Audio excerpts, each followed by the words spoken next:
This is ticket-only entrance. Strict tickets. We're about to enter the great Parthenon galleries. Wow, there's a plus to coming here early. I feel like almost you have to whisper. Yeah, it almost feels like a kind of a spiritual space, doesn't it? This past summer, we were fortunate enough to get a tour of the British Museum first thing in the morning. It was a chance to beat the crowds to see some of the most significant artifacts of the ancient world. It's quite a feat of sculpting, and it's unequaled in any of the ancient sculpture that we still have with us today. And those ancient sculptures happen to be at the center of a very modern debate. Alexander Herman took us around. He's the author of a book about the Parthenon marbles, perhaps better known as the Elgin marbles. So these are the roughly 90 large pieces of sculpted marble that were taken from the Acropolis in Athens by men working for the British ambassador Lord Elgin in the first decade of the 19th century. But what once was a common practice of finders keepers has become one of the longest custody disputes in cultural history. Trouble is, those marbles are now in the British Museum in London, and the Greeks want them back. That was 60 Minutes correspondent Ed Bradley in 2002. Greece was preparing to host the Olympics and was trying to reclaim its national treasures ahead of them. I think it is really such an injustice and wrong to perpetuate such an injustice. But the British Museum was not budging. The fact is they're here, they've been here since 1816, they're here legally, and that's where I believe they will stay. And that dispute has only grown in the 20-plus years since this story aired. I think there's been a reckoning. Museums have been called to account for how they acquired these items. The British Museum and the Greek government remain at a standstill, and museums all over the world are being forced to reconsider their stewardship of art taken from other countries. It seems like the Met had a don't ask, don't tell policy. They wanted to build up their collection, and nobody was really asking questions where it came from. For people, many people in the art world, there was a sense of protecting great objects that stood a chance of being destroyed. We no longer feel about it that way. I'm Seth Doan, and this is 60 Minutes, A Second Look. Today, who owns history?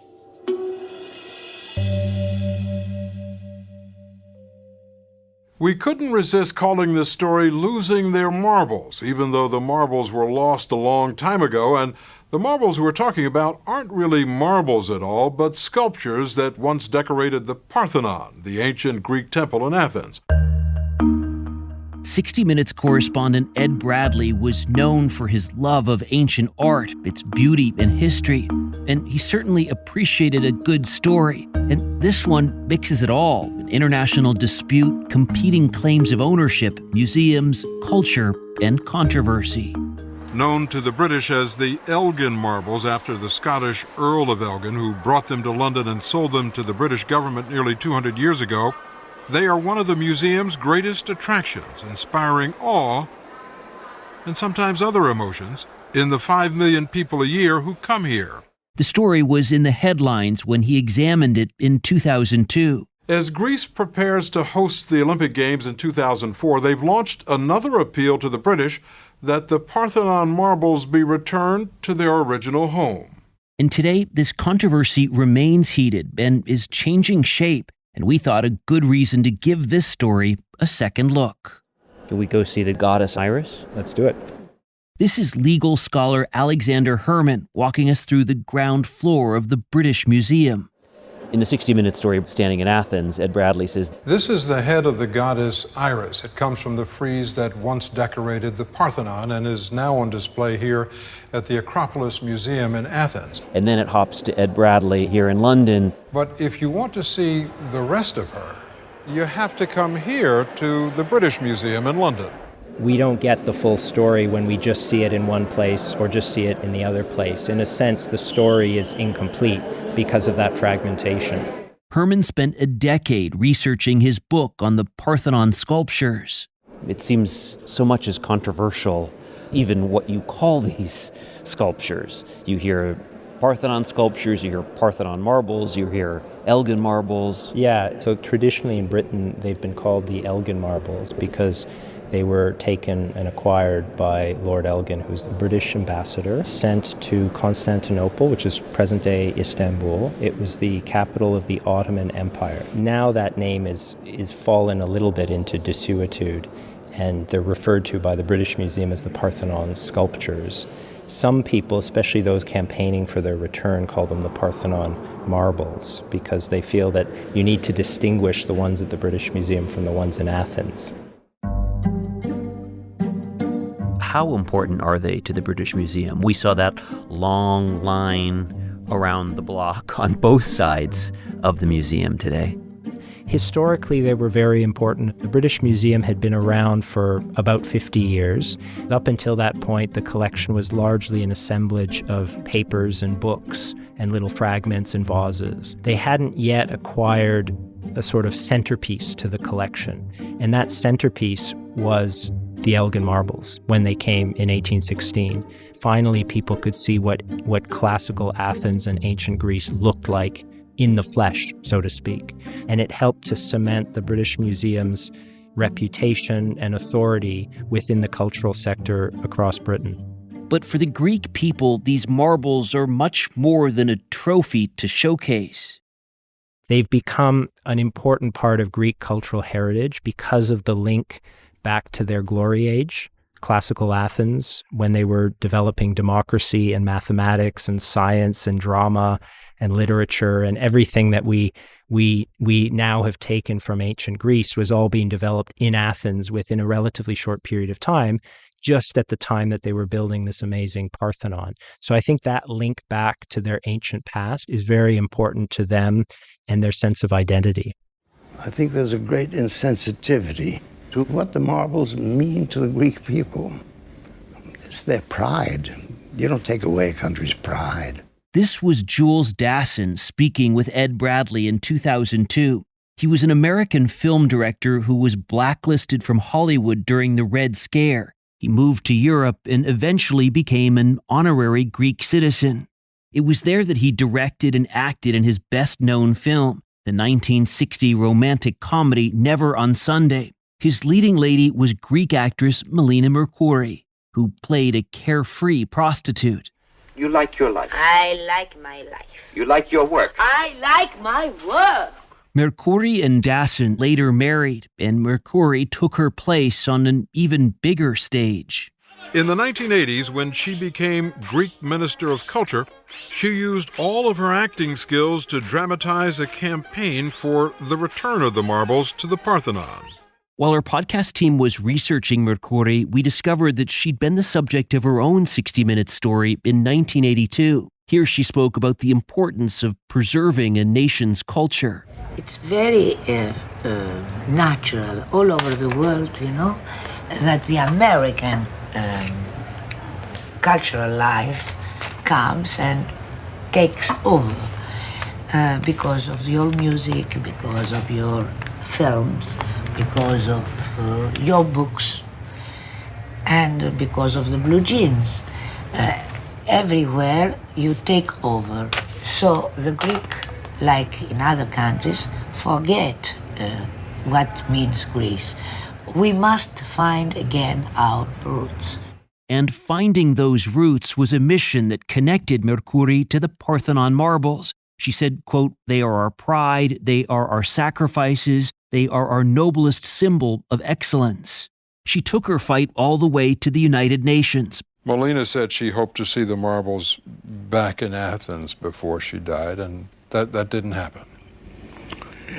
That didn't happen, but she believed that they would be returned and that then she would be reborn.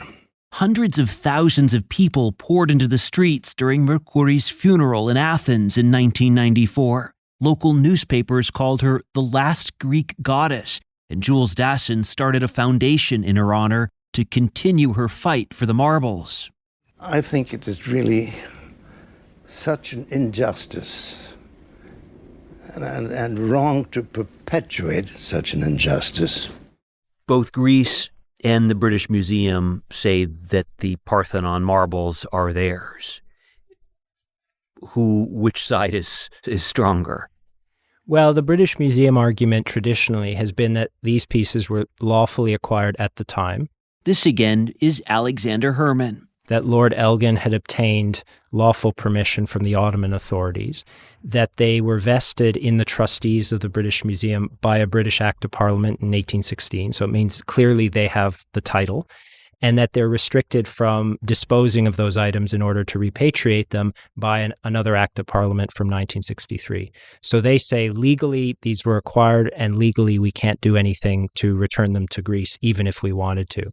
But while the British may point to the fact that they had permission to remove the statues at the time and that their law prevents them from returning them, the Greek government questions the validity of a contract made with a fallen empire. When Lord Elgin came here, Greece didn't exist as a country. It was still part of the Turkish Ottoman Empire. The British Museum says that Elgin acquired the sculptures legally from the Turkish government. The Greeks say he stole them. There are some sticking points, some red flags that both sides have. Like what? So the Greeks don't like the idea of accepting a loan. So if the British Museum said, legally we're not allowed to return these outright, we will send them to you on a long-term loan. And they've done that. They've done that with an indigenous group in Canada to return material. They've done that just recently with Ghana, with the Ashanti treasure that went back to Ghana as a loan. So not as a repatriation, but a long-term loan. So the British Museum, I think, would maybe offer that. But the Greeks have always resisted this idea of the loan. For them, they feel that a loan would be like asking for something that already belongs to them. Why would you ask for a loan if you think you are the rightful owner? The British Museum also told Ed Bradley it had another big objection to returning the sculptures. They say it would encourage a stream of similar requests from other countries for the return of objects they consider unique to their national heritage. Not just the British Museum, but other museum giants like the Louvre in Paris and the Met in New York would be stripped of many of their treasures. Alexander Herman walked us to one side of the gallery and stopped in front of a huge square slab of marble. What's this? So this is one of the metopes. There were 92 of them. In Greek, metopes is the name for the ornate panels that adorned the upper area of the Parthenon, just above the columns.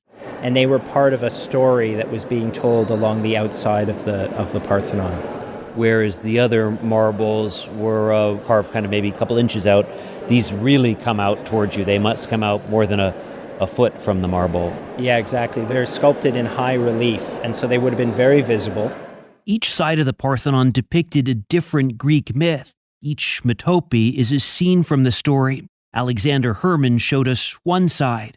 They show a battle between Lapiths and centaurs. So the centaurs of ancient Greek mythology, half man, half horse, and then the Lapiths were human. And Herman suggests that this metope fittingly describes this 2-century-old debate. You see the centaur careening over this poor Lapith, and there's a question of who's going to win the battle. And I actually think it does a good job of reflecting the conflict over the Parthenon marbles. You know, you have two sides locked in combat, frozen in stone. Each side thinks they might have the upper hand, but really they're just stuck there. Also, it makes you think that you should work on your abdominal muscles. Yeah, they're always in very great shape, the ancient sculptures. Though the two sides remain locked in combat, the Greeks may have started making some advances in the battle of global public opinion. Coming up on 60 Minutes, A Second Look, we'll examine how public pressure is now forcing collectors, auction houses, and maybe even venerated institutions like the British Museum to reconsider where these pieces belong.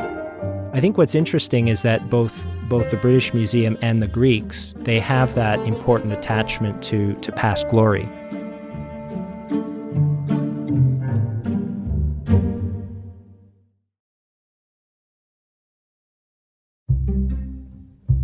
This might not seem like the most brilliant comment of all, but just looking around here, you think this was a lot to carry to the UK. It took over 10 years for the whole project to reach its completion. So they removed roughly 90 large pieces of sculpted marbles. I mean, these weigh a lot. This is legal scholar Alexander Herman again. He's telling me exactly how much work it took to remove the Parthenon marbles from Athens.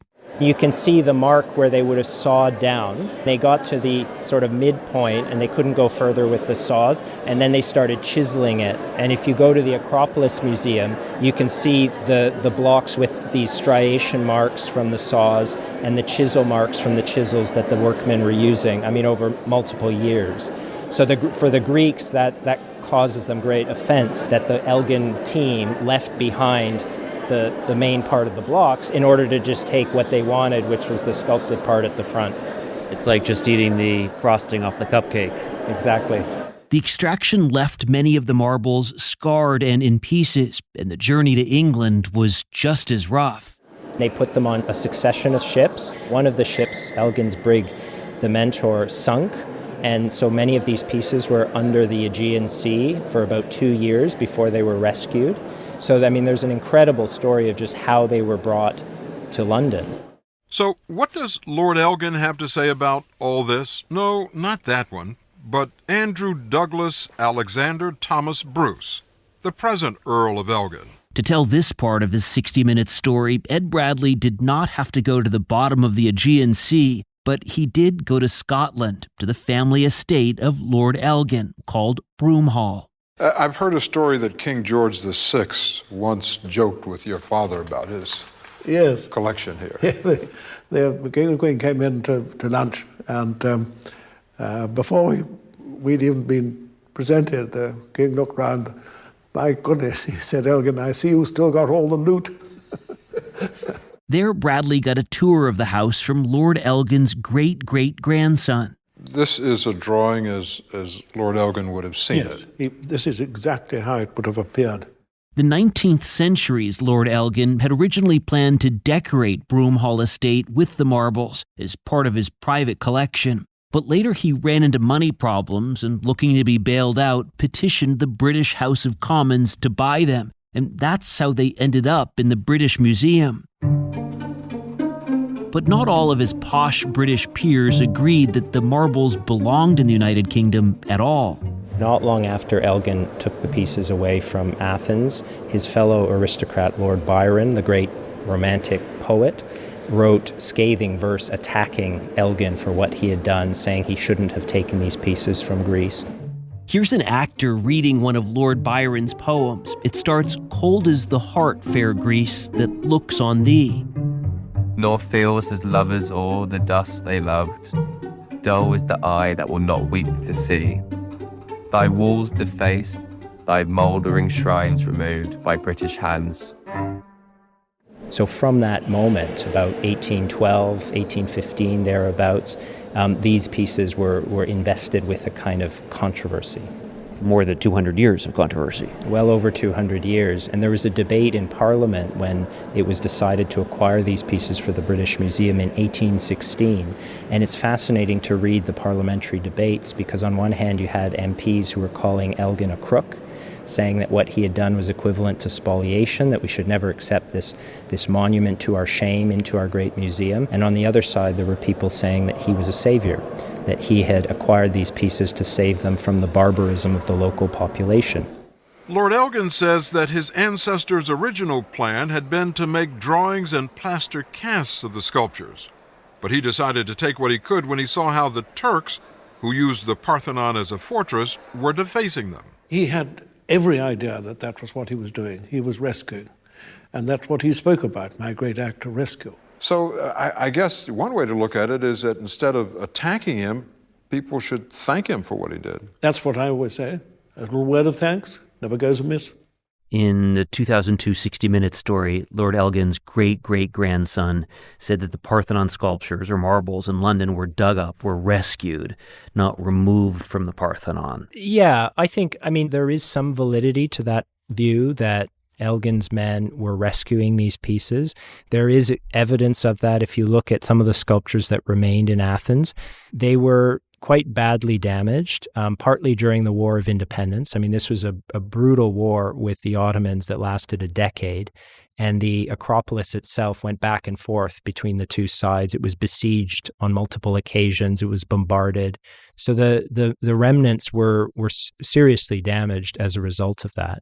So you could argue that this was a rescue operation, that, he saved these pieces.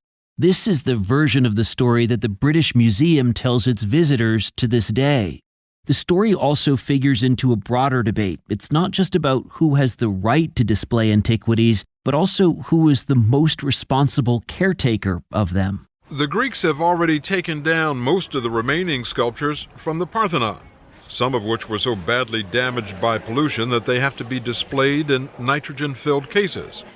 Ed Bradley makes the point that the museum, the Acropolis Museum, was in planning stages, did not exist at the time, and the Parthenon marbles in Athens were in storage, almost leading the viewer to make the connection that perhaps they're better off here at the museum, or that's how I read it. That's changed. Yeah, I think that's changed significantly. I mean, now you have a world-class museum in Athens that could display all the pieces in the perfect places where those pieces would have fit on the structure itself. When I was in Athens on vacation, I went to the Acropolis Museum. It is a stunning museum. You see the Parthenon through the glass behind you. You have the marbles all up in their positions, and where the pieces are in England, they make a point of pointing out these, in their view, the Greek view, they should be here and they're not. Yeah, and even beyond that sort of political argument, just the way they're displayed at the Acropolis Museum, it's exactly as they would have appeared on the building when it was constructed in the 5th century BC. So there's something very perfect about how it's situated and how those pieces are reflected. So we're about to see the Benin bronzes.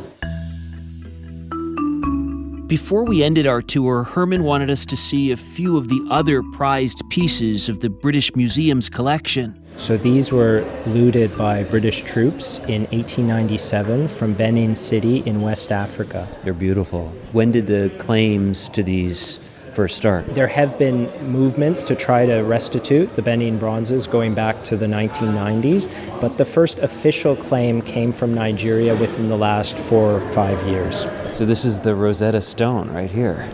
This is it. This is the way in which the West first translated hieroglyphs. It helped kind of decode language. Exactly.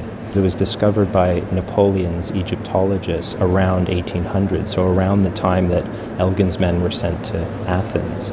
Egypt's never filed a formal claim for it, but they have made pleas for getting this back to Egypt. If you look around the huge exhibition space that we're in now, you see a lot of things that look like they're from Egypt, certainly other parts of the world. You wonder what would be left in these museums. Yeah, I sometimes think that argument might be overdone a little bit. The pieces that are controversial, even in the British Museum's collection, are relatively few. You could say the Rosetta Stone is one, the collection of the Parthenon marbles, the Benin bronzes, maybe a couple of other collections. But the vast majority of things on display and in the collections, I would say, are uncontroversial. When we were standing in line waiting for you and waiting for the museum to open, there was a man in line in front of us who was saying, these are ours, they have to stay. He said, when the U.S. government gives back the land to the Native Americans, then we'll give these back. He said, there's a double standard here. And his conviction was deep-seated. Yeah, I think there is something about the mentality in certain parts of the British society where they want to keep things. I mean, that's probably a leftover of the sort of post-imperial period. They no longer have the British Empire. They felt that they lost that.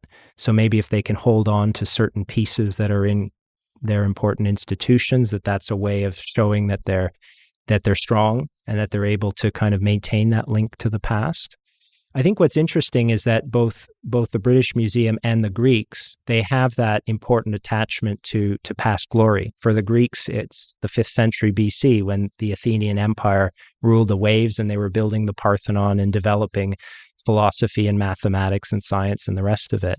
For Britain, it's probably the 19th century, the Victorian era, when they ruled the waves. And that was the time when the Elgin marbles came into the collection and became the centerpiece of this great institution. So in both cases, we're talking about parties that have a deep connection to their past, and that is influencing how they act in the present. This is a discussion that's heated up quite a bit in recent years. It has. I think some of it has to do with a new generation coming into the museums, including at the higher director roles, and people who have maybe more of an open outlook on the world, looking to build relationships with communities, countries of origin, rather than just holding things.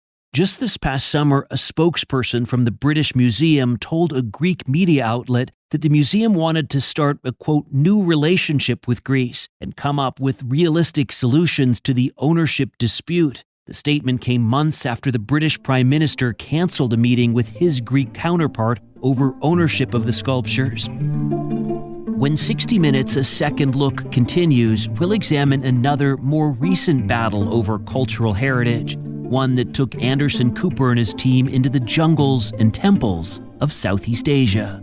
The theft of Cambodia's cultural treasures, thousands of sacred stone, bronze, and gold artifacts from religious sites across the country, might just be the greatest art heist in history.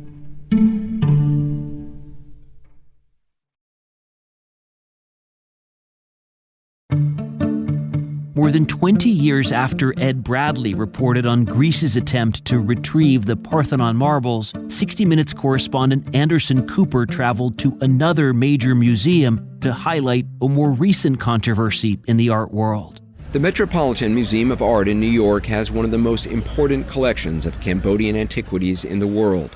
But many of the finest pieces on display here in the Southeast Asian Art Wing are stolen. While the Parthenon marbles were removed from Greece before Greece even existed, in Cambodia, it's more of a straightforward case of theft. It began nearly a century ago when Cambodia was colonized by France, but in the 1970s, 80s, and 90s, amidst genocide, civil war, and political turmoil, the looting became a global business.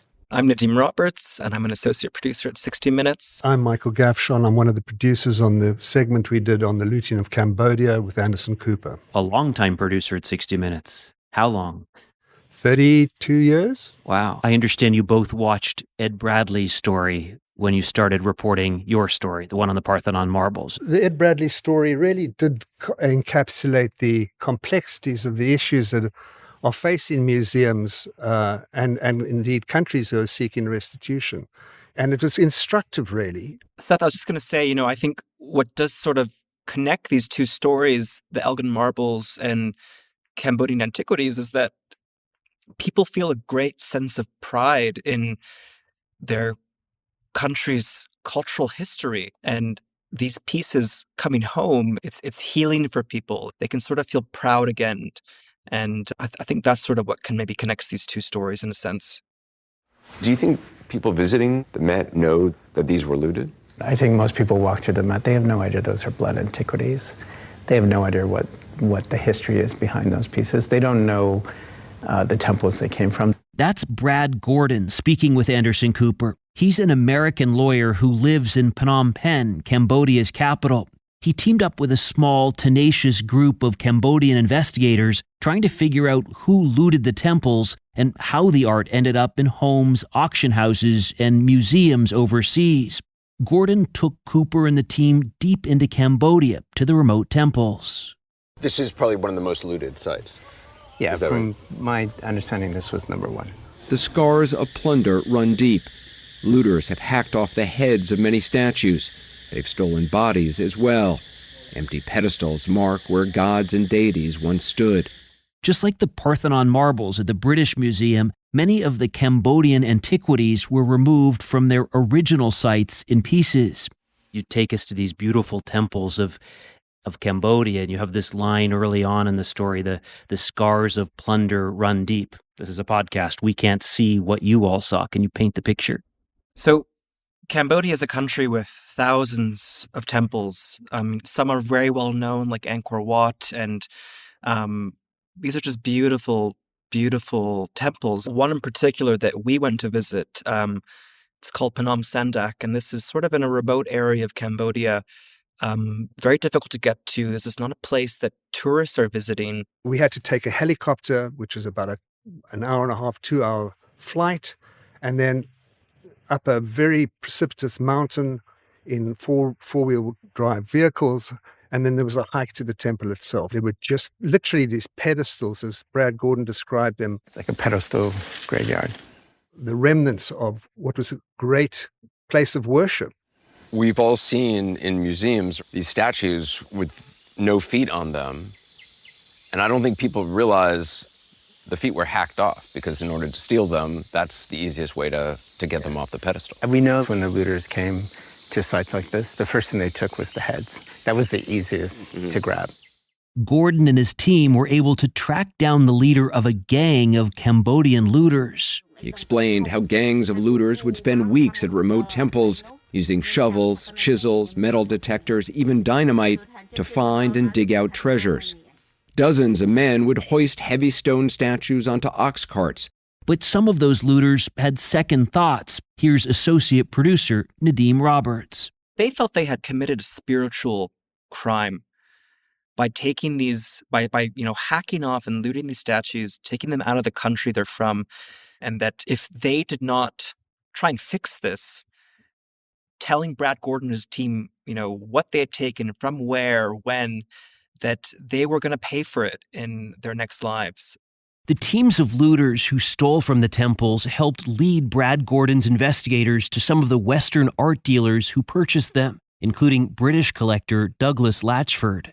Latchford portrayed himself as a scholar and protector of Cambodia's culture, a reputation he burnished by donating sculptures to the Metropolitan Museum of Art in New York and other prestigious institutions. He also published 3 books filled with the finest examples of Cambodian antiquities. Many of them, it turns out, Latchford had stolen. In the case of the Cambodian antiquities, the argument for many years has been that the museums were the custodians of these artifacts, that these artifacts would have been lost, would have been plundered. And the museums have said that their role is not only to protect them, but in fact to showcase them. It's the same attitude that Lord Elgin's great-great-grandson displayed to Ed Bradley in his 2002 story, that Elgin's family actually rescued the Parthenon marbles. But more than 2 decades later, Anderson Cooper found that museums were starting to shift their thinking. It seems like the Met had a don't ask, don't tell policy. They wanted to build up their collection, and nobody was really asking questions where it came from. For people, many people in the art world, there was a sense of protecting great objects that stood a chance of being destroyed. We no longer feel about it that way. This is Andrea Bayer, Deputy Director for Collections and Administration at the Metropolitan Museum of Art. Bayer told Anderson Cooper that the Met fully cooperated with American law enforcement agents who ended up indicting British art dealer Douglas Latchford for smuggling, conspiracy, wire fraud, and other charges. We are on the verge of returning a number of them. All of them? That I can't say. This past summer, the Met returned 14 sculptures to Cambodia, saying the museum was, quote, committed to the responsible collecting of art and the shared stewardship of the world's cultural heritage. The Cambodian Ministry of Culture and Fine Arts said it was a first step, but claimed the Met still has 49 antiquities in their collection that are stolen, and said it, quote, looked forward to the return of many more of our treasures. There's been a real shift since Ed Bradley did his story in 2002. Today, there is this examination of the moral argument, what the right thing to do is. How much did this come up in your story? I think it came up quite a bit. I mean, even the Met's former director, Thomas Hoving, he was proud that the way he collected these pieces. I mean, he even referred to it as piracy. And that's how a lot of museums operated for a long time. And it's only now that people have begun to rethink how these items ended up in museums. Is this just a case of museums at this point catching up with society? Increasingly, people are asking very difficult questions. Here's producer Michael Gavshon again. And increasingly, people are wondering just how these artifacts and these statues were acquired in the first place. museums have a pretty bad PR problem right now. I mean, for a long time, museums were above reproach. These were temples of learning, of beauty. And now a lot of people sort of look at museums as repositories of stolen goods. So if they don't act, if they don't sort of make amends for the past, then they're going to be left with this sort of terrible image problem and potentially become obsolete. For the Cambodian Minister of Culture, the temple's statues carry a powerful meaning. So the statues have a soul. The statues are they living? Of course, yes. And we believe that we can talk with them. They will hear. They will see. What do you want? What do you see? What do you do in your life, in your house, outside, in the society also? So they're watching. They're watching everywhere. What is it like when these statues get returned to Cambodia? They're received with great reverence. They're met at the National Museum in Phnom Penh with a ceremony. Monks bless the artifacts when they return. And you really get a sense of just how spiritual these objects are, that they are really part of the Cambodian culture, the Cambodian spirit, the Cambodian soul. And there's no question that these are much more than just pieces of art. They're seen by people in museums around the world as beautiful objects, but it's more than that for the Cambodians. How likely do you think it is these Parthenon marbles will be here in London in 5 years, in 10 years? I think that's hard to say. There'll need to be some goodwill on both sides and the ability to take a bit of a risk. As part of his answer, and fitting for an academic, Alexander Herman referred to the words of a lauded poet and playwright. You know, Seamus Heaney, the great Irish Nobel laureate poet, said sometimes you have to walk on air against your better judgment. And in a sense, I think that's what needs to happen here. Both sides need to walk on air a little bit to meet in the middle.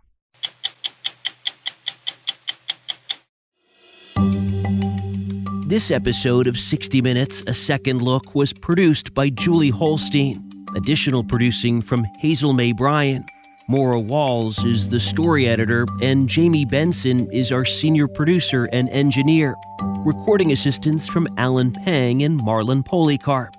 Bill Owens is the executive producer of 60 Minutes, Tanya Simon is the executive editor, and Matthew Polivoy is the senior producer. Invaluable support from Megan Marcus of Paramount Audio. Gene Langley produced the original 2002 broadcast story for 60 Minutes titled Losing Their Marbles. Michael Gavshon and Nadeem Roberts produced the 2023 broadcast story The Looting of Cambodia. And thanks to the crews and editors of the original pieces. Special thanks to the Institute of Advanced Legal Studies in London and voice actor Gavin Budd. For more on this topic, Alexander Herman's book is The Parthenon Marbles Dispute, Heritage, Law, Politics. And as always, a very big thank you to the incredible team at CBS News Archives who helped make this podcast possible. I'm Seth Doan. Just a quick note that we'll be off next week, so no new episode of 60 Minutes, A Second Look. But we'll be back the following Tuesday. In the meantime, catch up on any episodes you might have missed and check out our other CBS News podcasts at cbsnews.com/podcasts. See you soon.